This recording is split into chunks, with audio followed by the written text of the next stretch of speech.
Sir नमस्ते. नमस्ते. नाव आणि पत्ता सांगा सर. चंदबसू तम्मण्णा तेली शेड्या तालुका जत जिल्हा सांगली. आपली जी द्राक्षाची व्हरायटी कोणती हो? हे थॉम्सन शेडलेस. थॉम्सन आहे. हे बेदाना प्लॉट बेदाना आहे की नाही. आता हातात जे आपल्या हातात जे साहेब पान आहे किती मोठा आहे, हात धरा बराच पाठीमाग, तर हातापेक्षा पण मोठा आहे. मोठा आहे की नाही. आणि बागीच कितवा दिवस आहे? हे 120 27-28 दिवस आहे. 100 आहे की नाही. म्हणजे आधी बऱ्यापैकी आता 21-25 दिवसात हार्वेस्टिंगला येत आहे प्लॉट. होय आहे की नाही.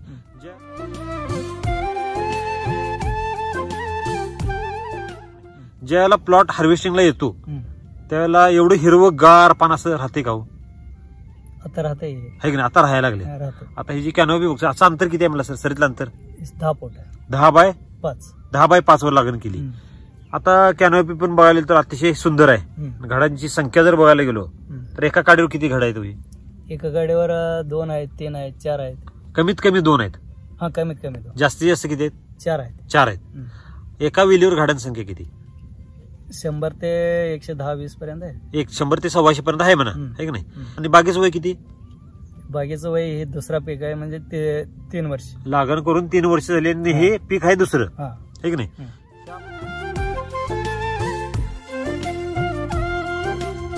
त्या बागेला एवढा लोड माल आहे साहेब की आता तुमच्या डोक्याबरोबर सगळे घड आलेत. त्यात बागेत उभारून जाणं शक्य नाही, वाकून चालायला लागते. आहे की नाही. दुसऱ्या वर्षी एवढा माल कसं काय लोड लागला? काय रहस्य काय आहे? रहस्य काय म्हणजे हे आपलं खतामुळं. बर, काय काय वापरलं आणि कधी कधी वापरलं? हे कधीपासून वापरता आपण टेक्नॉलॉजी? मी लागण पासून वापरते. लागण म्हणजे डॉगरेज लागण पासून का रोपण तयार लावली? रोप ते पाकिटच मिळते जिथे डॉगरेज लावली. आहे की नाही. 3 वर्षापूर्वी जर आपण डॉगरेज लावलं तेव्हापासून वैदिकचा बेसल डोस वापरतोय.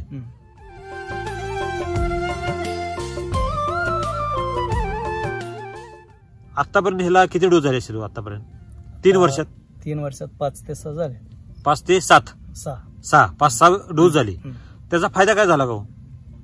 फायदा म्हणजे हा असा झालाय आता. आता साहेब बघतो आपण हे वलांड आहे की नाही. वलांड्याची ही बाजू काढीची आणि पलीकडची बाजू पण काढीची आहे. आता तारा किती आहेत ह्याला अशा उभ्या? असं तारा उभ्या इकडं 7 तिकडं 6 मध्ये 1 आहे. टोटल किती? 7 तारा आहेत. 7 तारा आहेत की नाही. या तारा पास करून साहेब हे घड सगळं खाली आल्यात. म्हणजे लोड असल्याशिवाय खाली येते का? कसं काय बरं खाली येते? माल लोड झालाय. लोड झाल्यावर खाली आहे की नाही. म्हणजे दुसऱ्या वर्षी साहेब एवढा माल लोड झाला. आता एकच मी तुम्हाला इथंच बसलोय असं नाही, कुठं जरी भेटलं. आता इथं पण बघायचं खाली आलेत. इकडं पण इथं जरी भेटलं तरी सगळे घड असे काही खाली आलेले आहेत. बघा इथं पण दिसते बघा. 5-5, 6-6 घड आहेत साहेब एका काडीला आणि बंचेस मध्ये असं गुप्प्यात आहेत ना सगळे. अशी असं नारळाचा कसा घड असतो बघा, मोठा घड, तसं घड दिसते सगळी. खरंय खोटं हो? हाय की आता दिसते पुढे समोरच दिसते.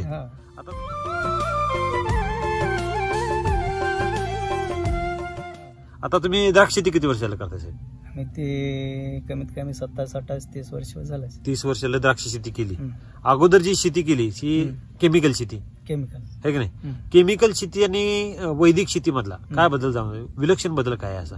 विलक्षण आता हे तर बघायला पाहिजे ह्या बागेचा. आता ह्या बागेत काय समस्या आल्या का? आतापर्यंत समस्या काय? आतापर्यंत काय आलं नाही. हे दुसरं पीक आहे. ह्या बागेचं दुसरं पीक आहे की नाही. अगोदर आपण किती बागा बदलल्या तरी पण? 4था बाग आहे. पहिल्या 3 बागा काढल्या. 3 बागा काढल्या. ही 4थी बाग लावली.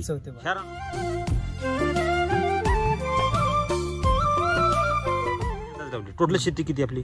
12 एकर आहे. 12 एकर आहे की नाही. 12 एकर. आता पलीकडून आपली शेती होती त्या गव्हाच्या रानात द्राक्ष बाग होती आहे की नाही. ती बाग किती वर्षी काढली हो? मी 7व्या वर्षी काढले. 7व्या वर्षी काढावी लागली. का बरं काढावी लागली? 7 पीक घेऊन काढले. का बरं काढावी लागली? ते काय काड्या तयार होत नव्हते. व्हरायटी हीच होती. व्हरायटी हीच आहे. व्हरायटी हीच, वातावरण हेच, मालक तुम्हीच मालक आहे की नाही. जमिनीचा असा काही लई बदल नाही बाबा. रस्त्याच्या त्या बाजूला ती जमीन बाग होती आणि रस्त्याच्या ह्या बाजूला आपण ही नवीन लागण केली.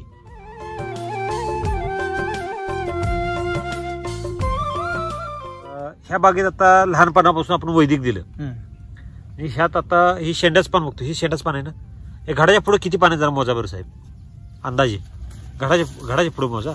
1 2 3 4 5 6 7 8 9 10 11 12 13 आहे. स्टॉप केलेला आहे. स्टॉप ऑटोमॅटिक झालेला आहे. किती पाण्यात म्हणला? 13 पाण्यात. आणि पानं सगळी कशी आहेत? सगळी धष्टपुष्ट आहेत सगळी. हिरवीगार आहेत. हा. एका तर पानावर कुठं स्पॉट आहे, दावणे आहे, बुरी आहे, करपा आहे, असं कुठं आहे का हो? नाही, काय नाही, अखंड प्लॉट मध्ये पण तुम्ही एकाच नाही. ह्याला नाही म्हणत. कुठं नाही.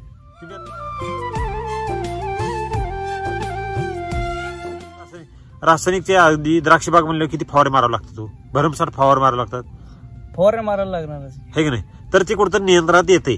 आता ह्या बागेला आपण सर लहानपणापासून वैदिक दिले, तर ह्यातला काय बदल काय जाणवतो, म्हणजे रोगाला बळी न पडणं, जे आता एवढा माल काय काय ठिकाणी मालाचा पूर्ण आपला उन्हात आहे का, हे जे घड आहे पूर्ण उन्हातला घड आहे, त्याला उकड्या वगैरे काय झाला का?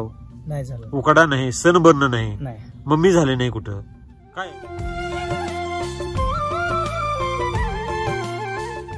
त्या बागेला समस्या का आल्या हो? आम्ही त्यावेळेस रसायन वापरत होतो. हा, रसायन का बंद केलं तुम्ही, असं म्हणजे का वाटलं नाही, तुम्हाला, आता बाबा हे- वैदिक का वापरावं का वाटलं तुम्हाला? हे ह्याच्यामुळे काय जमीन खराब होत नाही म्हणताना हे वापरायला लागले. हा, आमची बागा 4-5 वर्ष चांगली आहेत, बर कुठलं बी वापरलं तर. बर.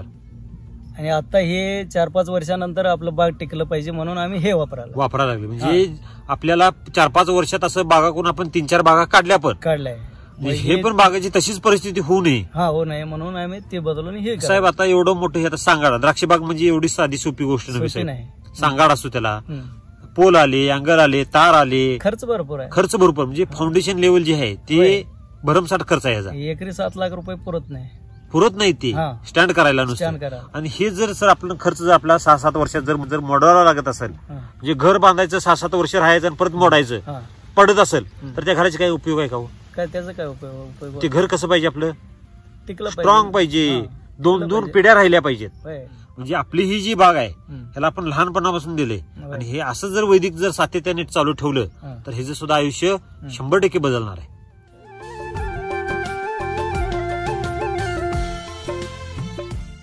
अशा आपल्या भागात हे द्राक्ष बागेला बऱ्याच समस्या येतात, कारण की चुनखडीचं समस्या जास्त आहे इथं, होय. है की नाही. हा. त्यामुळे जास्त वर्ष त्याच्या बागेचं आयुष्य टिकत नाही. हम्म. त्यामुळे ह्याला काय केलं पाहिजे साहेब, जास्तीत जास्त वैदिकचं पोषण, अजून जे बेसल डोस देतो वर्षात हा. किती डोस देतो आपण, आम्ही 2 देतो. 2 देतो. हम्म. तर आपल्याला ह्याला काय केलं पाहिजे, खरड चटणीला 1, हम्म. गोडी चटणीच्या अगोदर एकदा 1 आणि नंतर 60व्या दिवशी हम्म. असे कमीत कमी 3 तरी डोस बेसल डोस गेलेच पाहिजेत. हम्म. गेल्या वर्षी दिलं होतं हा, 60 दिवशी.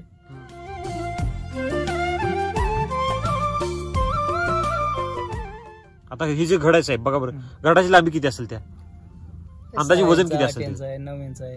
है की नाही. आता ह्यात मनी बघायला साहेब एवढा लोड माल आहे, मनी संख्या साईज जर बघायला गेलो कशा एकसारखे आहे, ह्यात व्हेरिएशन कुठं दिसतं का हो? बऱ्यापैकी साहेब आपण सकाळपासून किती बागा फिरल्या हो, 5-6 बागा फिरलो का नाही. बऱ्यापैकी ज्यांनी केमिकल वापरले साहेब त्यात व्हेरिएशन जास्त असतं, हम्म. मनी एकसारखा नसतो. बरोबर. त्यामुळे काय होतो, बेदाना जो माल आहे तो काय होतो, बेदाना सुद्धा बारीक मोठा होता. बारीक मोठा होतो. होतं. बारीक मालाला कमी रेट, मोठ्या मालाला चांगला रेट. होय. त्यातला एक होय. त्यातला एक मनी काढून दाखवा बरं साहेब, मोठा मनी काढा बरं, त्यातला वरचा कुठला पण एक मनी काढा, काय अडचण नाही. हातावर ठेवा बरं तुमच्या, केवढा मोठा मनी आहे मार्केटचा असल्याचं वाटतं की नाही. जर चिरून दाखवा बरं त्या मध्ये फोडा बरं, धरा बरं हातावर. गर आहे सगळ्यात, आहे का साहेब? घर आहे. त्यात पाणी आहे का? पाणी कमी. गर किती आहे? घर जास्त आहे. आणि ह्यातलं जी धस आहे, आता हे मध्ये जे हे ब्रश म्हणतो बघा आपण, हे ब्रश आहे, हे अखंड ब्रश आहे. ब्रश तिथं राहिला का हो? नाही राहिला. लक्षात आलं का? म्हणजे जिथून आपण मनी काढला हा, हा. तिथं ती ब्रश राहिलेला नाही. नाही राहिला. का राहिला नाही? आणि त्यात गर असल्यामुळे ते तुटून निघाला. हा. काय काय वेळेला काय होतं, ज्या बागेत केमिकलचा जास्त वापर असतो तिथं काय व्हायला पाहिजे, तिथं ब्रश आहे तो राहते. घडालाच राहतो. त्यामुळे ममीफिकेशनचं प्रमाण वाढते. खरं कुठं आहे?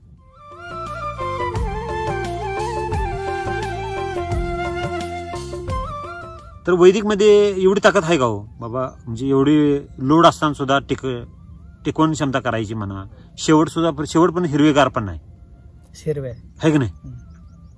अगोदरच्या प्लॉट काढण्याचं कारण काय होतं, शेवटच्या टप्प्यात काय समस्या आल्या तुम्हाला? पानच टिकत नव्हते. माल येऊस तर पानगळ होत, आहे की नाही. शेवटच्या टप्प्यात तर काय व्हायचे, ऑक्टोबर छाटणीपर्यंत पाला राहत नव्हता, म्हणजे त्याची गर्भधारणा पण व्यवस्थित होत नव्हती. आता या काढीला बघतोय सर, पोटॅश लेवल जरी महाग असली तरी घड सुद्धा कसे आहेत, अगदी स्ट्रॉंग आहेत सगळे. आणि हिचं देठ जर पाहिलं, देंड सुद्धा सगळे अगदी हिची हिरवीगार आहेत सगळे, आहे काय. म्हणजे ह्यातलं फॉस्फरस लेवल, पोटॅश लेवल काय झालेलं आहे, सगळं टोटल मेंटेन झालेलं आहे.